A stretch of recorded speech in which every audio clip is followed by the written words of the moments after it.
Hello everyone, welcome back to my channel. Myself Suyash. तो इस video में हम बेसिकली बात करेंगे अबाउट द पीसीटी सेल्स और उसमें क्या रीएब्जॉर्ब होता है, क्या सिक्रीट होता है। उससे पहले जर्नल ओवरव्यू देखते किडनी का। किडनीज के जर्नल ओवरव्यू तौर पे देखेंगे। एक बार बना देते हैं एक नेफ्रॉन का स्ट्रक्चर। तो वन किडनी में नियरली 1.1 मिलियन नेफ्रॉन्स होते हैं और ये फंक्शनल यूनिट होते हैं किडनीज के। ये हमने एक नेफ्रॉन बना दिया। तो अब हम देखेंगे कि नेफ्रॉन के पार्ट्स क्या क्या होते हैं। सबसे पहले जो यहाँ पर एफरेंट आर्टेरियोल होता है जो ब्लड सप्लाई लेके आता है, और यहाँ पर वो गुच्छा टाइप का बना लेता है ग्लोमेरुलाई। ग्लोमेरुलर कैपिलरी बोलते हैं उसे। ग्लोमेरुलर कैपिलरी आई यहाँ पर। उसके बाद फिर वो जाता है ईफ्रेंट आर्टेरियोल। एफरेंट आर्टेरियोल आता है। ईफ्रेंट आर्टेरियोल फिर वो थोड़ा आगे जाके पेरिट्यूबुलर कैपिलरी नेटवर्क बनाता है। पेरिट्यूबुलर कैपिलरी नेटवर्क बनाने के बाद फिर वो वेन्स के थ्रू वापस जो सिस्टमिक सर्कुलेशन है उसमें वापस चला जाता है। तो अब बेसिकली पार्ट्स देखते हैं क्या क्या होते हैं। तो जो ये है, किसी दूसरे कलर से देखते हैं। सो जो ये है हमारा, ये part, this is the glomerular capillary. ये है हमारा बोमेन कैप्सूल। इस पोर्शन को हम बोमेन कैप्सूल बोलते हैं। जो यहाँ पर है, दीज आर दी पीसीटी, और ये पीसीटी सेल्स दिखा रहा हूँ मैं आपको। इस एरिया को हम पीसीटी बोलते हैं, प्रॉक्सिमल कॉन्वोलेटेड टिब्यूल। उसके बाद जो ये डिसेंडिंग है एंड ये असेंडिंग है, तो ये है हमारा thin descending loop of Henley. This is our thin descending loop of Henley, क्योंकि ये नीचे की तरफ है तो डिसेंडिंग लूप ऑफ हेनली, ये ऊपर की तरफ है तो ascending loop of Henley. Thin ascending segment and thick ascending segment of loop of Henley. ये हमारा लूप ऑफ हेनली का पार्ट आ गया। ये बात हमेशा याद रखना कि जो हमारे पास डिसेंडिंग लूप ऑफ हेनली है वो वाटर के लिए परमिएबल होता है। ये वाटर के लिए परमिएबल है। और जो ascending limb of loop of Henley है ये वाटर के लिए इम्परमिएबल होता है। यहाँ से वाटर जो है वो नहीं बाहर आ सकता है। ओके, सो अब देखते हैं इसको। ये हमने देख लिया ascending limb of loop of Henley, descending limb of loop of Henley. उसके बाद फिर आता है डीसीटी। ये वाला पोर्शन हम बोलते हैं distal convoluted tubule. Distal convoluted tubule के बाद आता है हमारा कलेक्टिंग डक्ट वाला पोर्शन। फिर यहाँ से फाइनली यूरिन आ जाते हैं। यहाँ पे कुछ सेल्स होते हैं, प्रिंसिपल सेल्स, जिसमें एल्डोस्टेरोन वगैरह काम करते हैं, which we will discuss in the further lectures. तो अब देखते हैं बेसिकली पीसीटी जो सेल्स हैं उसमें क्या एब्जॉर्ब होता है, क्या एक्सक्रीट होता है। तो सबसे पहले जो यूरिन का एक्सक्रीशन होता है, urine excretion is equal to glomerular filtration. Glomerular filtration होता है कितना, जो हमने ग्लोमेरुलर कैपिलरीज बनाई थी, उससे कितना फिल्टर होके अंदर आया है टुवर्ड द नेफ्रॉन। ये हमारा ग्लोमेरुलर फिल्ट्रेशन। तो यूरिन में क्या क्या होगा, जो ग्लोमेरुलर फिल्ट्रेशन है माइनस ट्यूबुलर रीएब्जॉर्प्शन। रीएब्जॉर्प्शन मतलब कि ब्लड को वापस चला गया। ये हमारा इफरेंट आर्टेरियोल था, तो कुछ चीज़ें ब्लड वापस रीएब्जॉर्ब कर देता है, तो उसको हमें माइनस करना पड़ेगा जब हम यूरिन का आउटपुट निकालेंगे। और प्लस करना पड़ेगा हमें ट्यूबुलर सिक्रीशन। ट्यूबुलर सिक्रीशन क्या, कि जो ब्लड के थ्रू आपके नेफ्रॉन की तरफ आ रहा है, that is known as tubular secretion, उसे हमें ऐड करना पड़ेगा। तो अब हम देखते हैं, नेक्स्ट स्लाइड करते हैं कि पीसीटी में क्या कैसे होता है। इन पीसीटी प्रॉक्सिमल कॉन्वोल्यूटेड टिब्यूल। तो पीसीटी में अगर बात करें तो पीसीटी में मैक्सिमम रीअब्जॉर्प्शन होती है। अब हम देखते हैं कि क्या क्या रीअब्जॉर्ब होता है। सबसे पहले बनाते हैं हम, ये हमने बनाया हमारा, this is our Bowman capsule. ऊपर की तरफ हमने बनाया, ये हमारा ग्लोमेरुलर कैपिलरी नेटवर्क का गुच्छा है। यहाँ से इफरेंट आर्टेरियोल आ रहे हैं, इसने बनाया पेरिट्यूबुलर कैपिलरी नेटवर्क, और फिर ये पेरिट्यूबुलर कैपिलरी नेटवर्क और फिर ये वेन्स के थ्रू वापस चला जाता है। और यहाँ है हमारा एफरेंट आर्टेरियोल जो कि नेफ्रॉन की तरफ आ रहा है। तो जो पीसीटी के सेल्स हैं, 2-3 सेल्स को बढ़ा करके दिखाते हैं। सपोज ये 2 सेल्स हैं हमारे पास, ये पीसीटी का पोर्शन दिखा रहे हैं हम। तो 2 साइड होती है, एक होती है हमारी ल्यूमिनल साइड, एक होती है बेसोलेटरल साइड। जो ये वाली साइड है this is known as the basolateral side, and जो ये वाली साइड है this is known as the luminal side. और जो यहाँ पर फ्लूइड प्रेजेंट है they are known as the tubular fluid. Tube के अंदर जो फ्लूइड है is known as the tubular fluid, और जो सेल्स के अंदर है पीसीटी के सेल्स के अंदर है they are known as the cellular fluid. As the name indicates कि सेल के अंदर है तो सेल्यूलर फ्लूइड। अब देखते हैं हम, तो पीसीटी में सबसे पहले हम देखेंगे कि कौन कौन से जो ट्रांसपोर्टर्स प्रेजेंट होते हैं। जो आपका बेसोलेटरल साइड है, let me change the colour. जो हमारा बेसोलेटरल साइड है इसमें सोडियम पोटेशियम एटीपेज प्रेजेंट होते हैं। These have sodium potassium ATPase. तो सोडियम पोटेशियम एटीपेज जनरली क्या करता है, it takes out 3 sodium ions and puts in 2 potassium ion. 3 sodium ion को बाहर भेजता है, इसको डिनोट कर देते हैं यहाँ से। 3 सोडियम आयन बाहर की तरफ चले गए, सोडियम आयन बाहर गए, और जो पोटेशियम आयन है एंड पोटेशियम आयन अंदर की तरफ आ गए। These are the potassium ion. Potassium ion अंदर आ गए and 3 sodium out and 2 potassium in. तो जो हमारा ल्यूमिनल साइड है वहाँ पे भी कुछ ट्रांसपोर्टर्स प्रेजेंट होते हैं, उसे मैं बनाता हूँ अब। वहाँ पर एक तो होता है सोडियम ग्लूकोज को ट्रांसपोर्टर, यूँ यहाँ पर सोडियम अटैच होता है एंड यहाँ पर ग्लूकोज अटैच होता है। सिमिलरली ऐसे ही होता है एक सोडियम अमाइनो एसिड को ट्रांसपोर्टर, उसे भी बना देते हैं। दीज आर अवर, यहाँ सोडियम है और यहाँ पर फिर अमाइनो एसिड है, ठीक है। तो क्या होता है कि जब सोडियम आयंस यहाँ से बेसोलेटरल साइड से सोडियम आयंस आउट हो गए तो अंदर सोडियम की कॉन्सेंट्रेशन कम हुई है।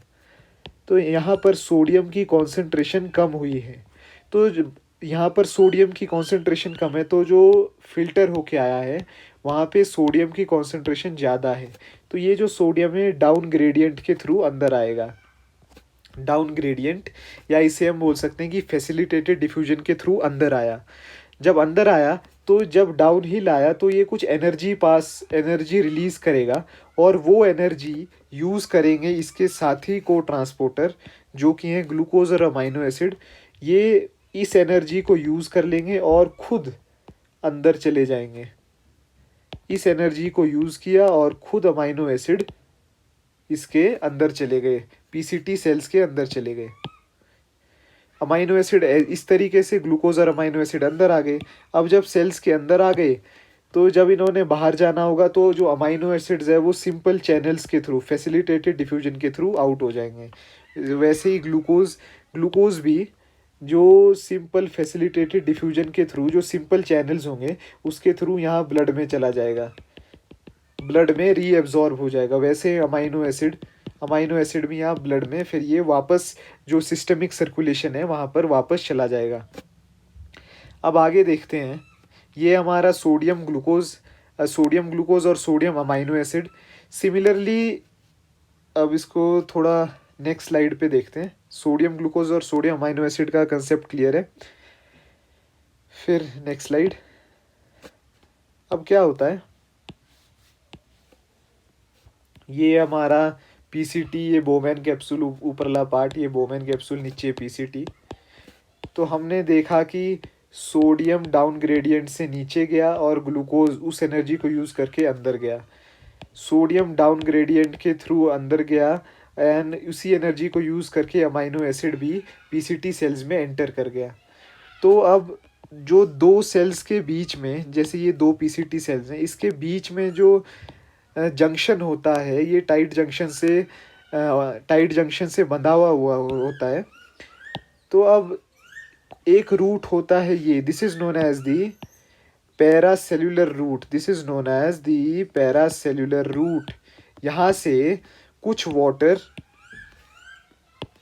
यहाँ से वाटर पास करता है और पैरासेल्युलर रूट के थ्रू बाहर आ जाता है, और वाटर अपने साथ कुछ आयंस को लाता है, sodium ion, chloride ion, potassium ion, और ये सॉल्वेंट ड्रैग, जब ये आयंस वाटर के थ्रू बाहर आते हैं इसे हम कहते हैं solvent drag, this is known as the solvent drag.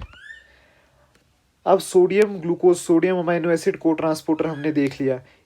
अब और एक को ट्रांसपोर्टर होता है, वो होता है सोडियम और क्लोराइड का। सोडियम डाउन ग्रेडियंट से अंदर आया और क्लोराइड आयन जो है वो उसकी एनर्जी यूज़ करते हुए अप ग्रेडियंट से पीसीटी सेल्स के अंदर आ जाता है।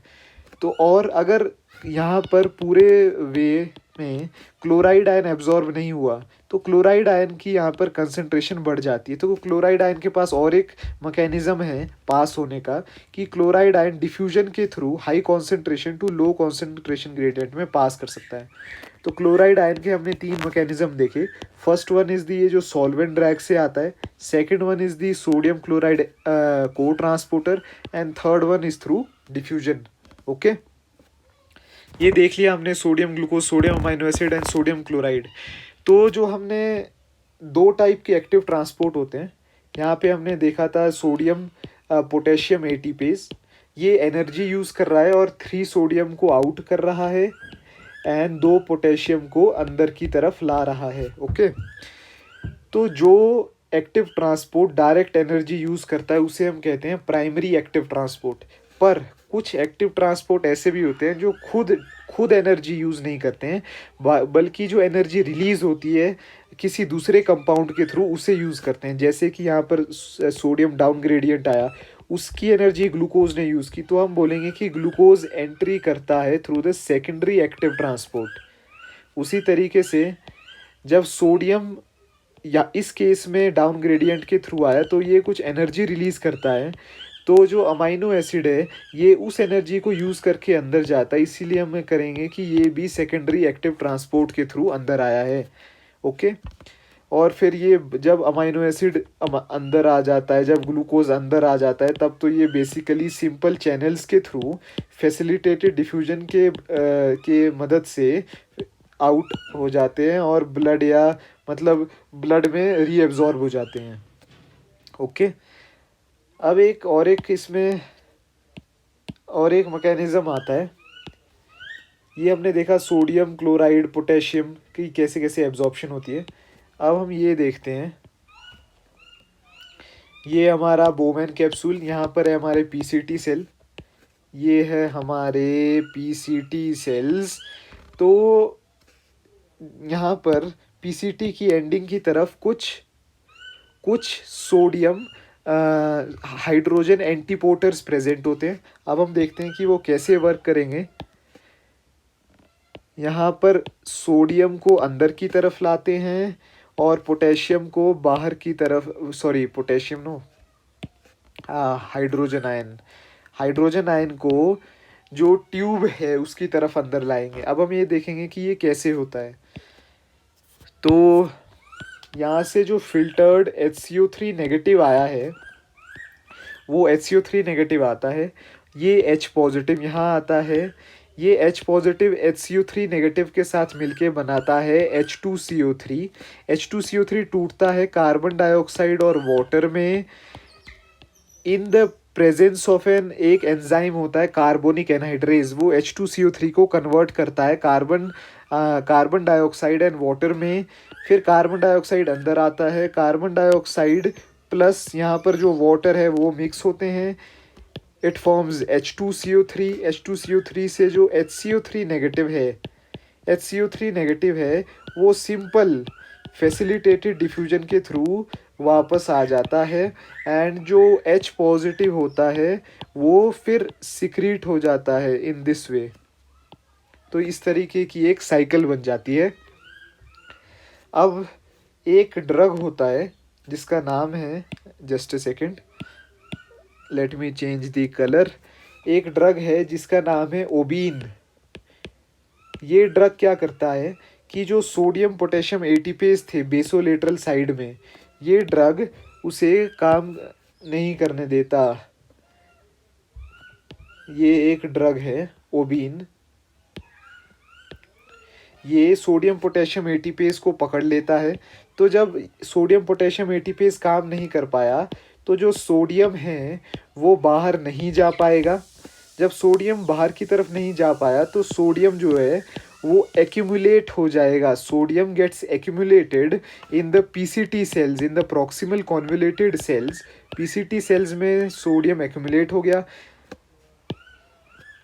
तो उस सोडियम एक्यूमुलेट होने की वजह से, तो जब सोडियम एक्यूमुलेट हुआ, यहाँ पर सोडियम की कॉन्सेंट्रेशन ज़्यादा है, तब सोडियम कॉन्सेंट्रेशन डाउन हिल से नहीं आएगा, जिसकी वजह से जब डाउन हिल यहाँ पर नहीं आया तो ग्लूकोज और अमाइनो एसिड को एनर्जी नहीं मिलेगी और ना ही ग्लूकोज एब्जॉर्ब होगा एंड ना ही अमाइनो एसिड एब्जॉर्ब होगा। ओके। फिर एक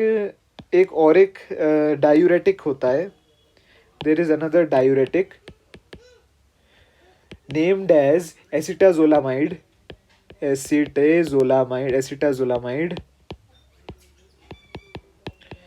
ये क्या करता है, जो कार्बोनिक एनहाइड्रेज है उसी को ही इनएक्टिवेट कर देता है। जब कार्बोनिक एनहाइड्रेज ही इनएक्टिवेट हो गया तो वो स्प्लिट ही नहीं हो, H2CO3 जो स्प्लिट हो रहा था, H2CO3 जो स्प्लिट हो रहा था इंटू CO2 एंड वाटर, और जो H पॉजिटिव HCO3 नेगेटिव ये जब मिक्स हो रहे थे CO2, जब ये यहाँ एक्ट करता है तब ये, पर जब ये ही प्रेजेंट नहीं है तो ये स्टेप डिसफंक्शन होगा, इसकी एक्सेस होगा और जो H पॉजिटिव है वो सिक्रीट नहीं हो पाएगा।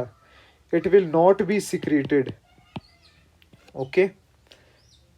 सो अब समरी बता देते हैं इसकी, कि जो हमारा पीसीटी है, पहली बात ये कि मैक्सिमम एब्जॉर्प्शन पीसीटी से ही होती है, और हमने देखा कि क्या क्या एब्जॉर्ब होता है, उसे हम एक बार लिख लेते हैं। पीसीटी से 65% सोडियम एब्जॉर्ब होता है, और हमेशा याद रखें कि सोडियम के साथ हमेशा वाटर फॉलो करता है। 65% वाटर, फिर 60 to 65% क्लोराइड आयन रीएब्जॉर्ब होता है। क्लोराइड आयन रीएब्जॉर्ब हुआ, इसके भी 3 मैकेनिज्म थे जो मैंने बताया पहले। एक तो पैरासेल्युलर रूट के थ्रू, एक सोडियम क्लोराइड को ट्रांसपोर्टर के थ्रू, और एक डिफ्यूजन के थ्रू। 60 to 65% क्लोराइड, और ये 100% ग्लूकोज को रीएब्जॉर्ब कर देता है, 100% अमाइनो एसिड को रीएब्जॉर्ब कर देता है। और कुछ सब्सटेंसेस हैं which are secreted through the PCT cells into the tubular fluid. कुछ सब्सटेंसेस ब्लड के थ्रू, ब्लड से जो हमारा ये था पीसीटी, यहाँ पे सेल्स थे और यहाँ पे हमारा ब्लड था, तो कुछ सब्सटेंसेस ऐसे होते हैं जो सिक्रीट होते हैं into the tubular fluid. Tube के अंदर जो फ्लूइड प्रेजेंट होता है वहाँ पर सिक्रीट होते हैं। हम देखेंगे उन सब्सटेंसेस का नाम क्या क्या है।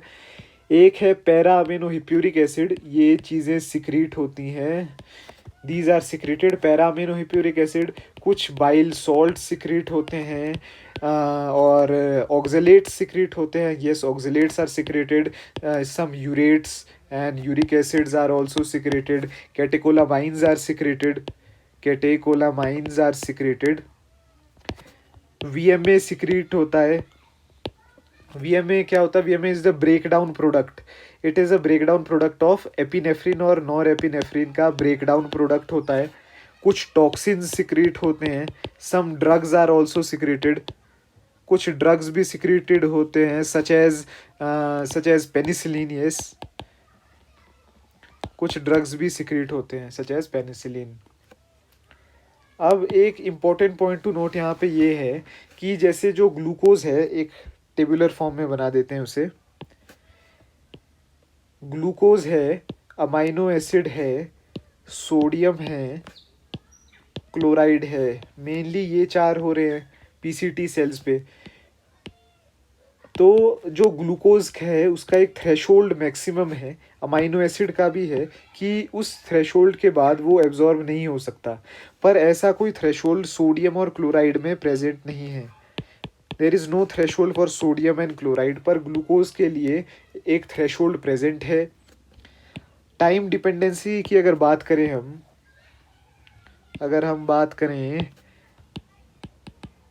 टाइम पे डिपेंडेंट है, टाइम डिपेंडेंट है, टाइम डिपेंडेंट का मतलब टाइम फॉर विच एपिथेलियल जो टिश्यू है and cell, epithelial tissue and cell remain in contact.